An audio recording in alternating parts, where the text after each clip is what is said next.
David Lammy, our Justice Secretary and Deputy Prime Minister. Where to begin? This Justice Secretary could not deport the only small boat migrant who who tried to be deported. Yes. Having been mistakenly released, Hadush Kabatu came back to prison asking to be deported, not once, not twice, but 5 times. But he was turned away. Madam Deputy Speaker, the only illegal migrants this government are stopping are those that actually want to leave the UK. His officials, briefing the press, called it the mother of all. Yeah, they're not wrong, are they? Calamity Lammy strikes again. That trans women don't have ovaries, but a cervix, I understand, is something that you can have. What was the married name of the scientists Marie and Pierre who won the Nobel Prize for Physics in 1903 for their research into radiation? Antoinette. Curie. Yes, nil point. What a week it's been. Mr Lammy made his debut on PMQ, standing in for our great leader, Sir Keir Starmer, who was off on yet another trip number 50, I think it was, flying out on a gas-guzzling aircraft to COP30 in the Amazon to bang on about the climate, where his government recently spent £52 million of our hard-earned cash to bulldoze through and build a road to nowhere. David was so excited about standing in, he then bragged about it on X, saying, "Proud to be the first black person to answer our Prime Minister's questions." Only he didn't answer any questions. His performance was so bad, Kemi Badenoch posted, "Don't drag black people into the mess you've made of yourself this afternoon. Proud moments come from performance, not pigmentation." James Cutledge, who stood in for the leader of the opposition, asked David Lammy this question 5 times. He needs to take responsibility, and I'm asking him a straight question. And I'm going to repeat it once more for the avoidance of doubt, because he didn't answer it twice. Can he reassure the House that since Kabatu was released, no other asylum-seeking offender has been accidentally let out of prison? Here's a compilation of David Lammy's replies. Well, the House is thankfully quiet, so I'm surprised the honourable gentleman didn't hear me when I said that, of course, I apologise. After his release, I put in place the toughest checks we've ever had in the prison system. I'm the Justice Secretary, that's why I'm at the dispatch box, also as Deputy Prime Minister. We know that. We've deported more in the last year than they deported in the last 5 years. Please, I'm not going to take any lecture from the honourable gentleman. 13,000 more bobbies we are putting on the streets, kicking out 5,000 foreign criminal offenders. I've got to say to the honourable gentleman, he should do better. Why was he so angry?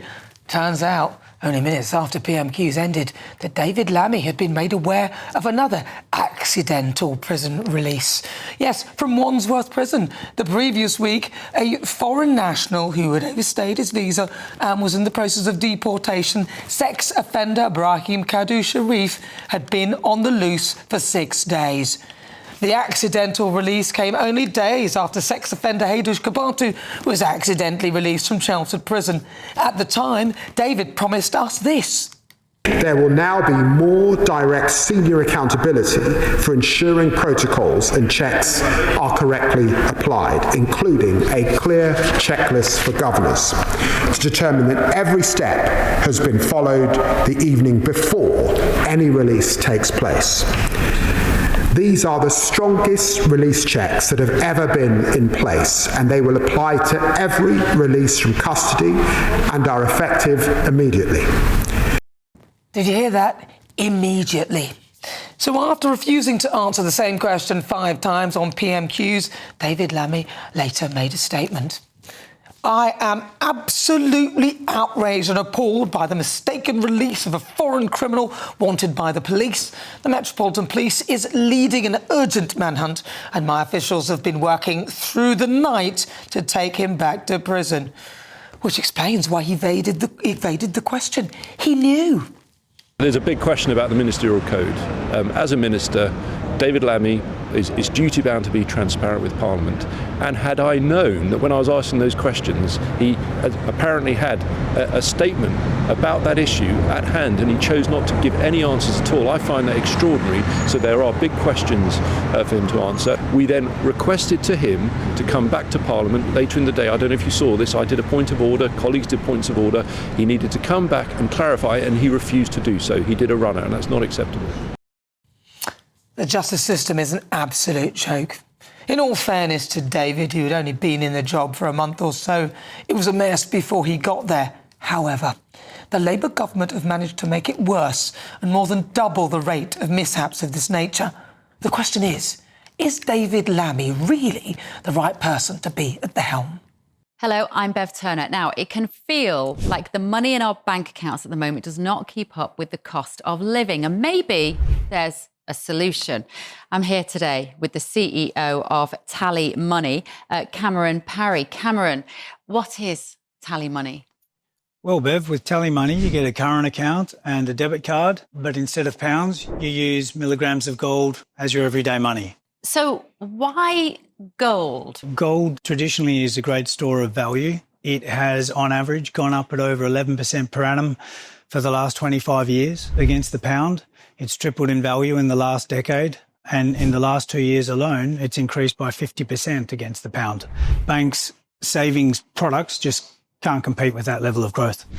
But this isn't just about gold. This is about a currency that you guys have created at TallyMoney. Explain it to me as though I'm an idiot. So, look, people need to be able to hold their earnings and build their savings in a money that retains its value and remains in their legal control and remains theirs to access, away from government control. Great. You had me at not exposed to government control. You should feel safe and happy with your money. You should have peace of mind. The more money you see in your bank balance, and that's the type of thing we're trying to deliver, and give people choice in the type of money they get to use every day.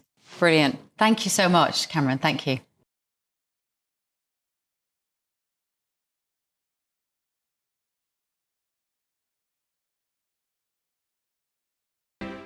So I'm joined by former Labour Special Advisor Paul Richards. Paul, I think I was perfectly fair with David Lammy. I said I don't fully blame him, but he did say that it would take effect immediately. And actually, I didn't play the clip where he later said, well, it hadn't taken effect yet, because it... I mean, Paul, it is... I'm reiterating the words of Robert Jenrick, calamity Lammy. I think you said two really important things there, Nana. One is that you can't blame it all on one politician. This is a system that is in crisis, and it has been for years, and people have been absconding and escaping and being let out wrongly from the prison service well before the election of a Labour government. So I think that's fair. And the second thing is that, he hasn't been in the job more than a month or two. So, he can't be all lumped on his shoulders. Now, he didn't play it very well. I think that's also fair to say. He obviously had information which he didn't want to announce to the House of Commons in his first ever PMQ's outing. And I wonder if, in fact, Cartledge had some sort of tip-off to the effect that this news was out there, because he went for him 5 times in a row without mentioning all the other issues that he could have mentioned in that week. So there's a sort of bit of a difficulty he was in there. And I think also it was a mistake to send the junior minister. He should have come back to the House himself and put the record straight. However, they're on holiday now in recess, but next week they'll all be back in Parliament, and he will have to face the House then, and this will all come out in the wash. But it's not a great look, is it, really? I mean, I know he's only been in post for a couple of months, but if that's how he means to go on, and then when he's been called to account, he then doesn't show up, that is not really justice. Justice is that you're held to account, and then whatever punishment or whatever should happen as a result of what that person's done or what you have done or what you haven't done will then be meted out to you in a fair and moderate manner. But if you're not prepared to even show up to receive that, that does not look good at all. Well, the way the system works is that he will have to show up for justice questions in whenever they come around in the cycle, which will be in a week or two. And I can guarantee you this issue is going to be top of the list. So, one of the robust things of our parliamentary system is that the ministers have to turn up and feel the heat for members of parliament asking them some tough questions. And it will be, it'll be a popcorn moment, I suspect, but we'll all be watching that with great interest. I mean, just to defend David Lammy for a moment, he is an extremely experienced minister. He served in the Blair government, the Brown government, and now the Starmer government. There's very few of them that have done that. He's also a Harvard-educated lawyer. So, he'll be haunted forever by not knowing who Marie Curie was on Mastermind. He went to pieces on that.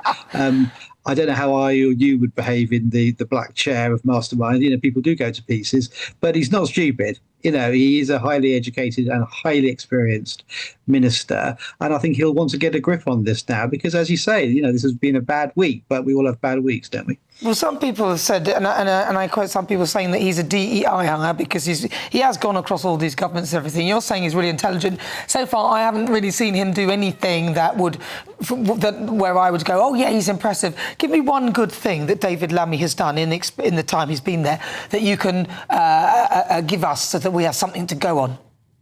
Well, I'd have to trawl through his ministerial record, but he served in governments that have done all kinds of things that I would approve of, whether it's, introducing sure starts or giving more money for the health service or introducing national minimum wages and all these things that do benefit. Yeah, but what about him personally? He's quite interesting on his book is interesting because he talks about parenting in there. For example, he says that actually, parents should have the right to smack their children for disciplinary reasons. So he's not some sort of woke liberal person. He says things, quite tough things that perhaps TV viewers might agree with. So, it's kind of he is someone who thinks the issues through a bit and has sometimes said things that are controversial. And he'll want to get a grip on this because obviously the prison service is a terrible mess. It's a crisis. Yeah. A bit rich, by the way, for Cartledge to go on about it because he was the Justice Minister in the Conservative government that was responsible partly for all of this mess. Well, and we know people have been absconding under the Tories as well as Labour, as you very fairly said, Nana. So, he'll want to get a grip on this and he'll certainly have put a rocket under his civil servants. I can see why he didn't want to make the announcement he'd just been handed in Parliament in real time. He probably wanted to get to under the surface of that before the information came out. But as I say, when they're back next week, there'll be no place to hide. He will absolutely be in the spotlight and he'll have to step up to the important role that he's got. Well, to be fair, the Labour government have more than doubled the rate of release because it was 115 and now it's up to 262 in just 1 year. So that's not great. And I know when I did ask you for something you come up with, you talked about parenting. If that's the best you can do, crikey. And as for smacking people, I will be honest, if you've come from African heritage, that's sort of it's part of the course, I know. But, listen, I appreciate your defence of him. And I do appreciate that he hasn't been there for that long. But this is, you kind of want to start as you mean to go on. Paul Richards, a pleasure as ever. Thank you very much.